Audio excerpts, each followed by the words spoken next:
Ang master cutter, yung nagtatabas. Gano'n. Nagpa-pattern, pattern maker.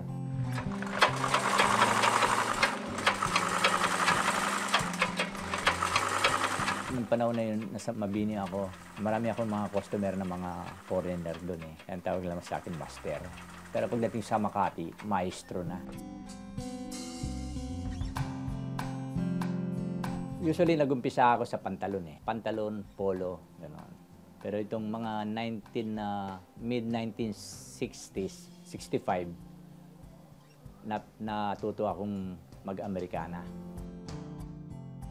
Kaya nung araw na yon, 1965, coat maker na ako. Ako ang pinakabatang coat maker nung araw na yon.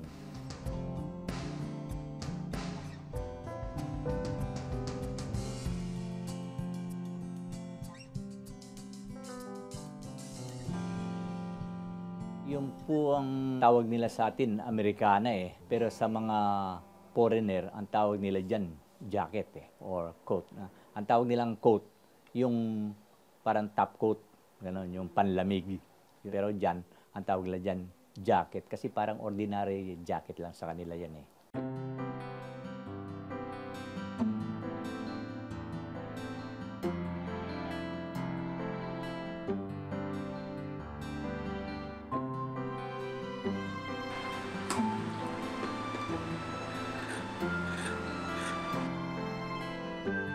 Ay naku, kailangan sa paggawa ng Amerikana tulad nito, kailangan talagang matyaga ka. Puro kamay ito, handmade. Mahirap paggawa ng Amerikana. Mahirap. Kaya hindi lahat ng tailor nakakagawa ng Amerikana. Bihirang coat maker. Kung uupuin mo talaga yung Amerikana, maghapon yun. 8 hours, matatapos mo. Hindi pa kasama yung pantalon. Pero puro Amerikana lang ginagawa ko eh. Pag rush, talaga naapur ako, 1 araw. Kaya. Pero pag hindi naman rush, sa 3 araw, 2 Amerikana, hindi ka pagod doon. Kasama na yung pahinga mo. Kasi alam mo naman, kung minsan na naglalaba ako, naglilinis sa... Wala na ho akong sabi ko wala na akong magagamit kasi dami. Next week gagawin yung Diba? naman. Maraming event. Oh, So, okay naman yun siya. gagawin na. Hirap na hirap akong maghanap ng magtatahi ng ko. Dahil nga dyan sa TV program na yan, yung kay Arnold Clavio ba? O sa GMA ba yun?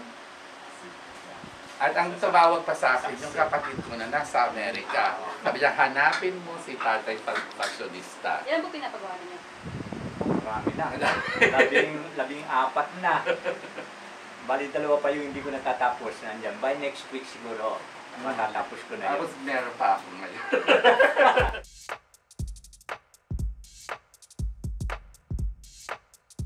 Sabi ko nga, kung kailan ako tumanda at saka ako nakilala, tsaka sumikat. So, sabi naman nila, talagang ganyan. Okay naman. Maraming nakakilala sa akin. Kumisa nga kumakain ka sa mga fast food eh. Si Lolo Pasyonista oh. So, natutuwa naman ako pagka ganyan. Nagbibihis lang ako ng maayos kasi ang trabaho ko sa damit, so kinakailangan maayos kang manamit. Pag hindi ka maayos manamit, ganyan ang trabaho mo, walang magtitiwala sa'yo.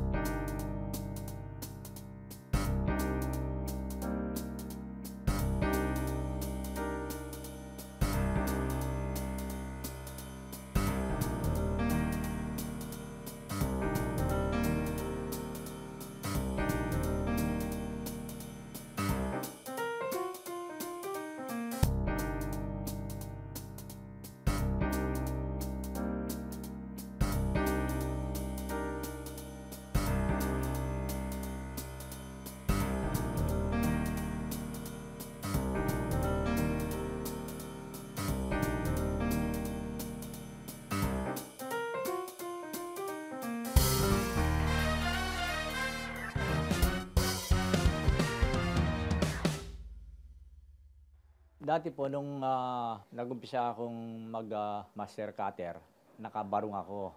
Kaya lang sabi ko sa boss ko, Boss, parang hindi ako komportable sa barong. Kasi pag nasa labas ako, napagkakamalan ako ng driver. Sabi ko. Sabi niya, anong gusto mo? Sabi ko, mas gusto ko pa sigurong long sleeves tsaka necktie. Siguro mga 6 years na ngayon eh. 6 years na ngayon na isipan kong mag-Amerikana. Kasi dati naka-long sleeves lang ako tsaka naka-necktie. So minsan, naisipan ko mag-Amerikana. Sabi ko, parang okay. Kasi ang boss ko, kuminsan nag-Amerikana din pagpasok niya sa shop. So tuwan-tuwa naman siya pag naka-Amerikana ako. Sabi sa akin, maestro, gumawa ka pa ng Amerikana mo. So, gumawa naman ako ng Amerikana ko, kaya dumaming Amerikana ko. Araw-araw naka-Amerikana na ako ngayon. Ngayon, meron akong nakakasabay daw sa MRT. Ang sabi raw niya, itong matandang ito ang init-init sa Pilipinas. Naka-Amerikana. Actually, sa ngayon 20.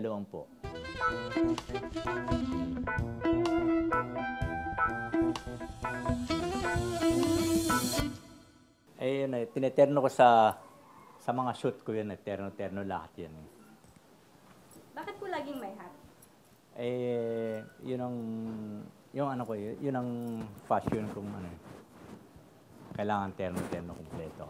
Yung mga black, saka mga charcoal gray, blue, common na kasi yun Masyadong common na Kaya mas maganda yung iba naman. Kayo po lahat gumawa niyan? Oo, lahat yan. So, itong red. Ito yung terno niyan pati yung pocket square. Usually, ginagamit din ang pocket square kahit usually white no? Kahit mga panyo lang, okay lang. Ayun, sa kaliwa muna. Tapos, kanan. Sabay taas. Tapos, hilahin mo yung sleeves para lumabas.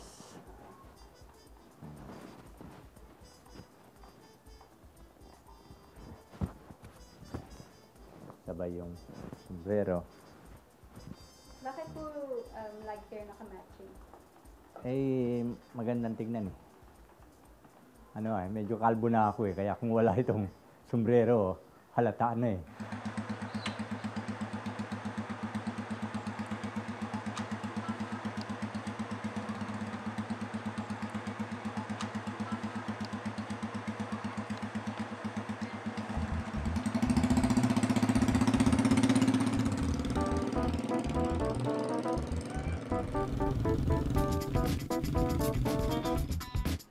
Mula dito, iatid ako ng motor na single ng manugang ko. Ang ganda sa kanto. Tapos sakay ako ng bus doon. Tapos pagdating ng bagong baryo, sakay ako ulit ng bus papuntang MRT. Saan po kayo? Monumento.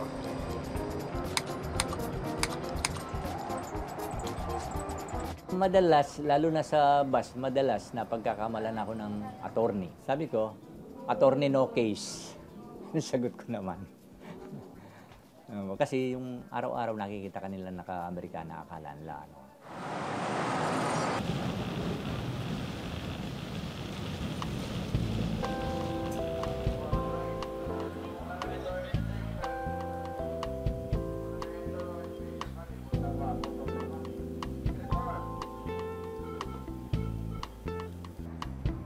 Actually, sanayan lang yan Mas naiinitan ako sa araw na ganyan pagka wala kang suot Pagka mainit na ganyan, naka-Amerikana ka, ang nararamdaman mong init sa mukha kasi walang cover Pero sa katawan, hindi mo mararamdaman yung init Medyo malamig ang nararamdaman mo kasi medyo para kang pinapawisan Ganun Pag sanay ka ng mag-Amerikana, pag hindi ka sanay, talagang para kang naiinitan.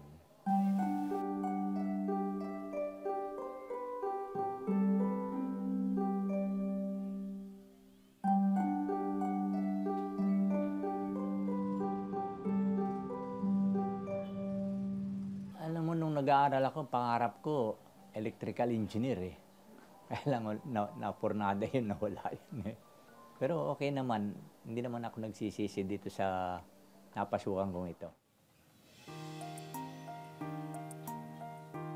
Maganda naman Lalo-lalo na yung mga coat maker, bibihira mga coat maker Lalo na pagka yun talagang makikilala ka, talagang marami nakakakilala sa akin tungkol sa paggawa ng Amerikana, sa pagtabas, gano'n.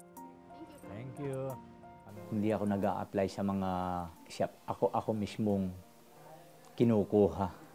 Dahil nakikilala nila ako kung paano ako magtrabaho.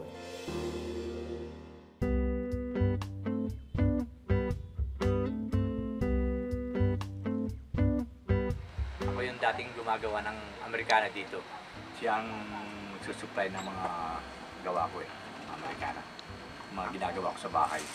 Tumatanggap ako ng trabaho dito sa bahay. Kaya lang, puro Amerikana, hindi yung mga ordinary. Puro Amerikana lang ginagawa ko.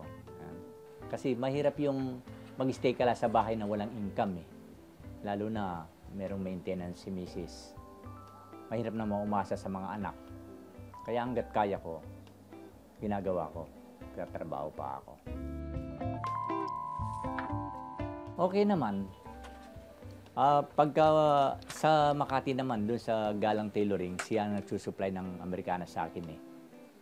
Bukod sa mga tanggap kong personal dito. Kaya hindi ako nawawala ng trabaho.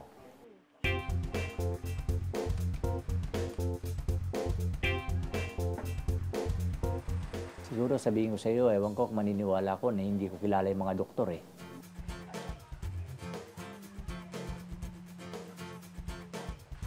Hindi pa ako nakapagpa-doktor eh. Ang sikreto ko, taba.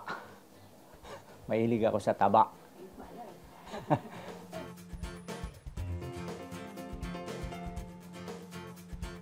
Tsaka yun, exercise.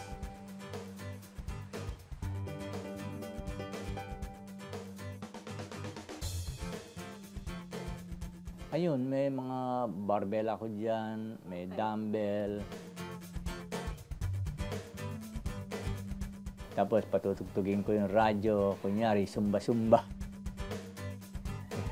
Ganun ang exercise ko. Dati tumatakbo ako nung hindi pa nagkasakit si Mrs. Tumatakbo ako. Tumatakbo ako dyan. Gugulot nga yung mga tao.